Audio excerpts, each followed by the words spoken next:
दोस्तों आज हम डिफरेंसेस देखेंगे एक पुअर माइंडसेट और रिच माइंडसेट के बीच में। इसके लिए मैंने 3 बुक्स का सहारा लिया है, rich dad poor dad, 7 habits of highly effective people और द ई मिथ रिविजिटेड। दोस्तों सबसे पहला डिफरेंस एक पुअर माइंडसेट और एक रिच माइंडसेट वाले लोगों में ये है कि रिच माइंडसेट वाले लोग सबसे पहले अपने लिए एसेट्स बनाते हैं जो उनको हर महीने पैसे लाके दें और उसके बाद सारी कंफर्ट की चीजें खरीदते हैं। लेकिन गरीब माइंडसेट वाले लोग दिखावे के लिए, शो के लिए सारी यूजलेस चीजें खरीद लेते हैं और उसके बाद उनके पास पैसे ही नहीं बचते कहीं अच्छी जगह इन्वेस्ट करने के लिए और वो पूरी जिंदगी गरीब ही रह जाते हैं। इसका मैं एक रियल लाइफ एग्जाम्पल देना चाहता हूँ। कॉलेज टाइम में मैं एक कॉलोनी में रहता था जहाँ पर 6 या 7 घर थे। वो सारे के सारे बहुत ही अच्छे तरीके से डिजाइन करे गए थे, काफी खूबसूरत। उन सब घरों में से सिर्फ एक घर इनकम्प्लीट था और वो एक बिजनेसमैन का था। बाकी सारे घर डॉक्टर्स, इंजीनियर्स और प्रोफेसर के थे। जहाँ पे मैं रहता था वहाँ पे सिर्फ अंकल और आंटी थे और वो दोनों प्राइवेट यूनिवर्सिटी से रिटायर्ड थे एज अ प्रोफेसर और इसीलिए उन्हें कोई पेंशन भी नहीं मिलती थी। जब मैं पहली बार उनके घर गया था तो मुझे लगा था वो बहुत ज्यादा रिच हैं। उनकी कार से लेके इंटीरियर डिजाइनिंग, फर्नीचर, हर चीज परफेक्ट थी। मैं उनके फर्स्ट फ्लोर में एक रूम में रहता था। मैंने बहुत बार नोटिस किया कि अंकल और आंटी की बहस होती थी पैसों के रिगार्डिंग। कोई भी एक्सेस खर्चा उनके बीच में टेंशन क्रिएट कर देता था। एक बार मैं अंकल के साथ उनकी बालकनी में बैठा हुआ था तो मैंने उनसे कहा कि आपके साथ वाले पड़ोसी ने शायद अपना घर कंप्लीट नहीं किया। तो इस पर उन्होंने कहा, हाँ बहुत कंजूस है, कार भी नॉर्मल सी रखी है, एक ही फ्लोर बनाया है, इनकी वजह से हमारी कॉलोनी अच्छी भी नहीं लगती, पता नहीं पैसे खर्चते ही नहीं। थोड़े महीनों के बाद मैं वहां से शिफ्ट हो गया था तो एक बार मुझे अंकल का कॉल आया और उन्होंने कहा कि अगर आपका कोई फ्रेंड है पीजी के लिए तो हमारे पास यहाँ पे वैकेंसी है, आप रेकमेंड कर दीजिएगा। मैंने कहा ओके अंकल। लेकिन मुझे ये बात अजीब लगी कि उन्होंने अगले ही दिन मुझे दोबारा कॉल कर दिया और उन्होंने मुझसे कहा कि क्या आपने किसी फ्रेंड से पूछा? तो मैंने कहा हाँ, लेकिन वो कह रहे हैं कि आपका पीजी काफी कॉस्टली है। तो उन्होंने कहा कि वो तो होगा ही, हम इतनी फैसिलिटीज जो प्रोवाइड कर रहे हैं। और फिर नेक्स्ट डे उनकी दोबारा कॉल आ गई और उन्होंने मुझसे कहा कि हम अपना प्राइस कम करने के लिए तैयार हैं, आप उन्हें यहाँ पे भेज दीजिए। लेकिन एक्चुअल में मेरे फ्रेंड्स के लिए वो प्राइस भी ज्यादा था और वो वहां नहीं गए। जब मैंने ये पूरी स्टोरी को रिच डैड पुअर डैड की थ्योरी के साथ कंपेयर किया तो मैंने ऑब्जर्व किया कि 1 सिर्फ वहां पे एक बिजनेसमैन का ही घर था जिसका एक फ्लोर बना हुआ था और 1-1.5 साल के बाद वही घर उस पूरी कॉलोनी में सबसे बड़ा था। उन्होंने 3 फ्लोर्स बना दिए थे और वो बहुत ही सुंदर बनाया था। सेकंड, अंकल ने होंडा सिटी रखी हुई थी लेकिन वो ट्रेवल स्कूटर में करते थे। हो सकता है वो अपने पैसे बचाने के लिए करते हों, लेकिन मैं ये जानता था कि बाहर से बेशक वो बहुत अमीर दिख रहे हों, अंदर से उन्हें पैसों की कमी थी जिसकी वजह से उनके और उनके वाइफ के बीच में बहस भी होती थी।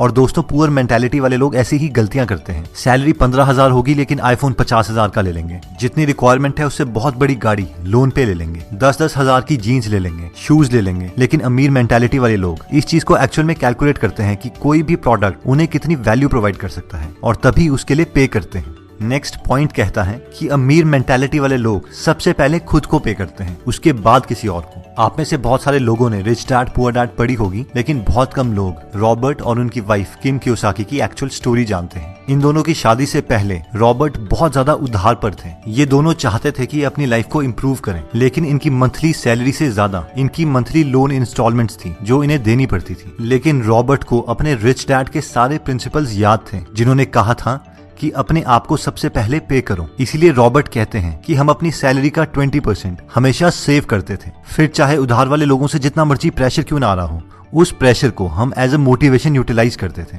और एक्स्ट्रा काम करके इंस्टॉलमेंट्स के लिए पैसा इकट्ठा करते थे, क्योंकि ये जानते थे अगर ये पहले उधार देने लग जाएंगे और अपने लिए कुछ भी सेव नहीं करेंगे तो ये कभी भी अमीर नहीं बन पाएंगे। और बाद में इन्होंने अपने सेव करे हुए पैसों से ही बाकी इन्वेस्टमेंट्स करी और फाइनली मिलियनेयर बन गए।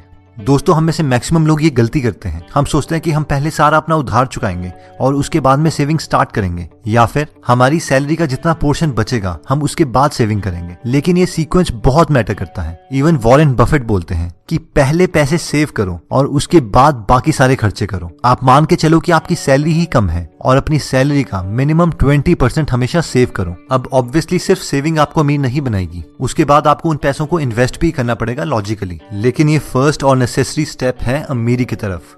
नेक्स्ट पॉइंट कहता है कि अमीर मेंटालिटी वाले लोग अपने स्किल्स को पूरी जिंदगी भर इम्प्रूव करते रहते हैं। इसी प्रिंसिपल को 7 habits of highly effective people book में शार्पन द सॉ के नाम से बताया गया है। क्या आपने कभी ये नोटिस किया है कि बहुत कॉस्टली प्रोडक्ट्स की एडवर्टाइजमेंट कभी भी टीवी में नहीं दिखाई जाती? कभी भी फरारी वाले आपको टीवी में एडवर्टाइज करके ये नहीं बोलेंगे कि आप उनसे फरारी खरीद लो। ना ही कोई हेलीकॉप्टर की कंपनी या प्राइवेट जेट की कंपनी आपको अपना प्रोडक्ट दिखाने के लिए पैसे खर्च करेगी। लेकिन अब सवाल आता है कि ऐसा क्यों है? मैक्सिमम पॉपुलेशन तो टीवी ही देखती है। ऐसा इसलिए है क्योंकि ये लोग जानते हैं कि जो लोग इन प्रोडक्ट्स को एक्चुअल में खरीद सकते हैं वो अपना टाइम टेलीविजन में वेस्ट नहीं करते। ज्यादातर मिडिल क्लास मेंटालिटी वाले लोग graduation, post graduation, PhD, post doc कर चुके हैं, इसलिए वो सोचते हैं कि वो रेस्ट डिजर्व करते हैं और उन्हें कुछ नया सीखने की जरूरत नहीं है, और वो आराम से जॉब के बाद घर में आते हैं और टीवी देख के अपने को रिलैक्स करते हैं, क्योंकि वो सोचते हैं वो इस चीज को डिजर्व करते हैं। वैसे ही कहीं मिडिल क्लास बिजनेसमैन घर में आके आराम से सीरियल्स देखते हैं। नई चीजें सीखना उनके दिमाग में प्रेशर क्रिएट करता है, लेकिन रिच मेंटालिटी वाले लोग ये जानते हैं कि उन्हें अपनी स्किल्स पूरी जिंदगी भर इंप्रूव करते रहनी है। नई चीजें सीखना उनका पैशन है, ये चीज ही उन्हें रिलैक्स करती है। अगर हम बिल गेट्स का एग्जांपल लें तो वो माइक्रोसॉफ्ट से रिटायरमेंट ले चुके हैं, वो एक बिलियनर है, उन्हें कुछ करने की जरूरत नहीं है, लेकिन फिर भी वो हर वक्त कोई ना कोई बुक पढ़ते हैं और अपनी सारी बुक्स के नोट्स अपनी वेबसाइट gatesnotes.com में डालते हैं। ये एक रिच मेंटालिटी का परफेक्ट एग्जाम्पल है, क्योंकि रिटायरमेंट के बावजूद बिल गेट्स अपनी वाइफ मेलिंडा के साथ एक फाउंडेशन चलाते हैं, जिससे वो पूरी दुनिया की हेल्थ से रिलेटेड प्रॉब्लम्स में कंट्रीब्यूट कर रहे हैं। हम में से बहुत कम लोग जानते हैं, लेकिन इंडिया के हेल्थ प्रोग्राम्स में इनकी फाउंडेशन ने बहुत ज्यादा कंट्रीब्यूशन किया है। दोस्तों, नेक्स्ट पॉइंट कहता है कि आउटसोर्स। मैक्सिमम लोगों की जब जॉब लगती है तो उनकी ये मेंटालिटी होती है, भाई अब तो अपनी लाइफ सेट है, जिसका इनडायरेक्टली मतलब होता है कि मैं अब ग्रो नहीं करना चाहता, मैं इसी जॉब में रहूंगा। अब क्योंकि हम उसी जॉब में रहेंगे तो हमारी सैलरी सिर्फ इंक्रीमेंट और प्रमोशन से ही बहुत प्रिडिक्टेबल मैनर में ग्रो करेगी, जिसका मतलब ये है कि अब हम स्कार्सिटी माइंडसेट में आ जाएंगे, यानी पैसे बचाने के माइंडसेट में। हम हर चीज से पैसा बचाने की कोशिश करेंगे। बिजली का बिल कैसे बचाएं, खाने में पैसे कैसे बचाएं, पानी का बिल कैसे बचाएं, और बस पूरी जिंदगी इसी स्किल को इम्प्रूव करते रहेंगे। लेकिन अमीर माइंडसेट वाले लोग ये जानते हैं कि उनके पास 24 ही घंटे हैं और एक लिमिटेड विल पावर है, और अगर उन्हें ग्रो करना है तो उन्हें और लोगों की हेल्प लेनी पड़ेगी। इसीलिए वो अपने मैक्सिमम काम, जैसे कि खाना बनाना, कपड़े धोना, ड्राइव करना, इवन की ऑफिस के टेक्निकल काम, वो आउटसोर्स कर देते हैं और सिर्फ उन स्किल्स पे काम करते हैं जो बहुत रेयर और वैल्यूएबल हैं, ताकि वो और ज्यादा ग्रो कर पाए। इसके दो फायदे हैं, एक तो वो अपनी कंट्री की इकोनॉमी में बहुत कंट्रीब्यूट करते हैं,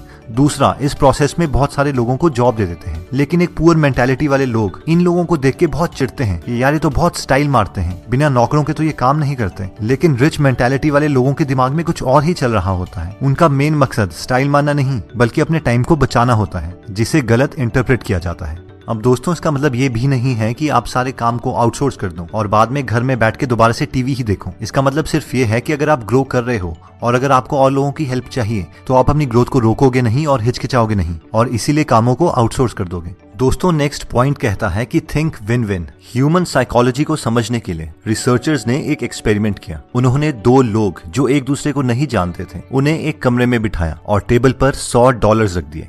रिसर्चर्स ने उन लोगों को बताया कि आपको ये $100 आपस में बांटने हैं, लेकिन हमारी कुछ कंडीशंस हैं। कंडीशन नंबर 1, पहला आदमी ये डिसाइड करेगा कि वो दोनों $100 को कैसे कैसे बांटेंगे। कंडीशन नंबर 2, दूसरा आदमी ये डिसाइड करेगा कि पहले आदमी ने जितने डॉलर्स उन दोनों में बांटे हैं, क्या वो उसे मंजूर है या नहीं। अगर वो उसे मंजूर है तो दोनों को उतने उतने डॉलर्स मिल जाएंगे, लेकिन अगर उसे वो चीज मंजूर नहीं है तो किसी को कुछ नहीं मिलेगा। अब रिसर्चर्स ने एक पैटर्न देखा। अगर पहला आदमी $100 को $50 करके बांटता था तो दूसरा आदमी उसे एक्सेप्ट कर लेता था और दोनों को $50 मिल जाते थे। अगर वो 60-40 करके बांटता था तो भी दूसरा आदमी उसे एक्सेप्ट कर लेता था। लेकिन अगर पहला आदमी उसे 70-30 करके बांटता था तो दूसरा आदमी उसे रिजेक्ट कर देता था और दोनों को कुछ नहीं मिलता था।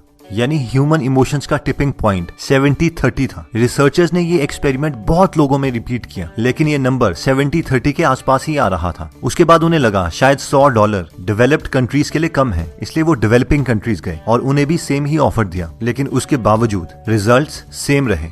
अगर आप दूसरे आदमी होते तो आपका भी यही डिसीजन होता कि पहले आदमी ने अपने को 70 क्यों दिए और मुझे सिर्फ $30, इसलिए मैं भी उसे 70 क्यों लेने दूं। और शायद आप इमोशनली ठीक भी होते, लेकिन अगर हम इसे लॉजिकली देखें तो आपको वैसे भी कुछ नहीं मिल रहा था। आपको सिर्फ हाँ बोलनी थी और आपको वो डॉलर्स मिल जाते। लेकिन मैक्सिमम लोग इस डील को ना ही बोलते हैं, और ये पुअर माइंडसेट वाले लोगों की साइकोलॉजी है, जहाँ पे जेलेसी, चिढ़, कॉम्पिटिशन जैसे इमोशंस हैं। लेकिन एक रिच माइंडसेट वाले लोग हमेशा अपना दिमाग यूज करके कोई ना कोई ऐसा मेथड निकाल देते हैं जिससे दोनों का फायदा हो सके। वो विन विन में बिलीव करते हैं। विन लूज या लूज लूज वाली डील्स वो नहीं करते। इवन विन विन सिचुएशन में अगर उन्हें कम परसेंटेज भी मिल रही हो, फिर भी वो उस डील को कर लेंगे, क्योंकि वो जानते हैं कि वो हजारों ऐसी अपॉर्चुनिटीज और क्रिएट कर देंगे और अपने लिए और बाकियों के लिए भी एक अच्छा प्रॉफिट कमा देंगे। तो दोस्तों, इस वीडियो में हमने 5 पॉइंट्स कवर करें। सबसे पहला था फर्स्ट एसेट्स देन कंफर्ट। सबसे पहले ऐसे सोर्सेज क्रिएट करें जिससे आपको पैसे आए और उसके बाद ही कंफर्टेबल और शो वाली चीजें खरीदें। सेकंड, पे योरसेल्फ फर्स्ट। सबसे पहले खुद को पे करें। हमेशा कोशिश कीजिए कि अपनी इनकम का एटलीस्ट 20% पहले सेव करें, चाहे आप पे जितना मर्जी प्रेशर आ रहा हो। ये मान के चलें कि आपकी सैलरी ही कम है और बाद में उस 20% का कुछ परसेंटेज इन्वेस्ट करना सीखें। थर्ड हमने किया था आउटसोर्स। अगर आप अपने को इम्प्रूव कर रहे हैं और आपको टाइम की जरूरत है तो आप अपने काम आउटसोर्स कर सकते हैं। इन चीजों में कंजूसी ना दिखाएं। फोर्थ, कंटिन्यूसली अपने स्किल्स इंप्रूव करते रहें, नया नया मटेरियल्स पढ़ते रहें। दोस्तों, अगर आप फ्री में बुक समरीज पढ़ना चाहते हैं तो हमने गीगल ऐप बनाई है। वो ऐप आप डिस्क्रिप्शन में दिए हुए लिंक पे जाके डाउनलोड कर सकते हैं। और फाइनली आता है थिंक विन विन। ये मत सोचो कि दूसरे को मेरे से ज्यादा मिल गया। आप ये सोचो कि आपको पहले कुछ नहीं मिल रहा था, उसके कंपैरेटिवली अभी आपको कुछ मिल रहा है। और अगर आप टैलेंटेड हो तो आप ऐसी सिचुएशंस बहुत क्रिएट कर दोगे। लाइफ में जल्दी आगे बढ़ना सीखो, क्योंकि हमारी लाइफ इतनी बड़ी नहीं है और हम इस धरती पर हमेशा के लिए नहीं है। दोस्तों, कमेंट सेक्शन में आप बता सकते हैं कि आप नेक्स्ट वीडियो किस टॉपिक पर चाहते हैं, ताकि हमें भी फीडबैक मिले और उसी टॉपिक्स को हम कवर करें। इस चैनल को जरूर सब्सक्राइब कर लीजिए और बेल का बटन दबा दीजिए ताकि आप ऐसी नॉलेजेबल वीडियोस कभी मिस ना करें। और इस वीडियो को लाइक जरूर कीजिएगा ताकि हमारा कॉन्फिडेंस बढ़े।